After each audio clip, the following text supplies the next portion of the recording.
So guys, welcome to Must-Have Android Apps, episodes for which I've spent a long time digging around to make sure I find applications that when you install are completely priceless.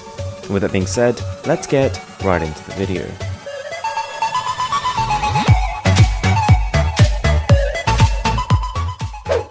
So the first application on the list is called Direct Chat. Essentially those little bubbles you see when you're messaging someone on Facebook, it replicates them for all your other social media too. It works for WhatsApp, Hangouts, Allo, Skype, and to be honest it just makes multitasking a whole lot easier. Being able to reply to a conversation just by tapping on the bubble and typing means that you don't have to be constantly switching between applications. You can be enjoying a full screen application, tap the bubble, type a message, and then swipe it down and close the bubble again, and carry on exactly where you left off. So then we've got Pin Genie.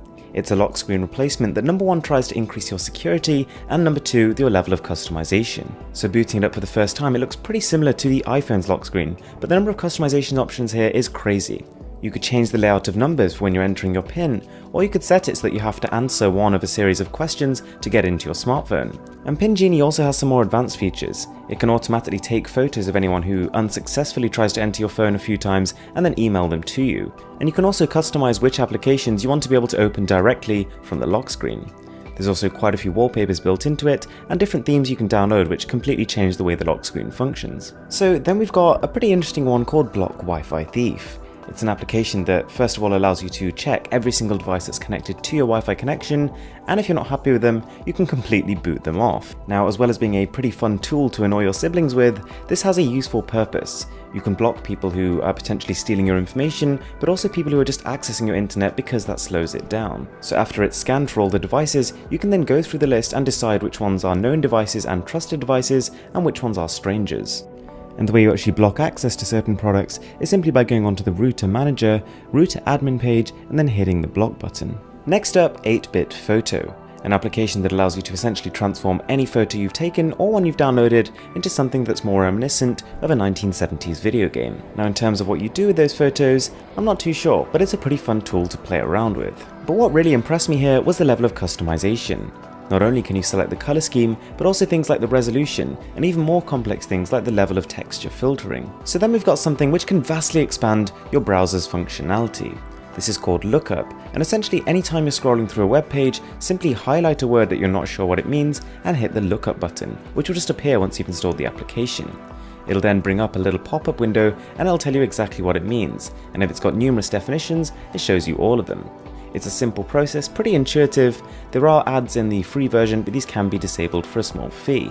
You can also make it speak out the words and translate them or put them in your Notes app on the spot if you've got the paid version.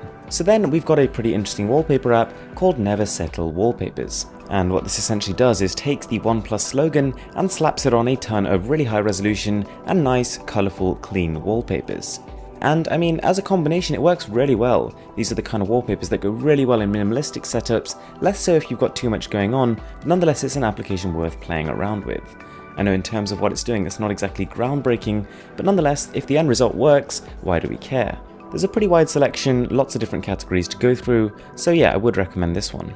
So the 7th app on the list is something called Look of Disapproval, and it's essentially a source for all the different emoticons you could want to use.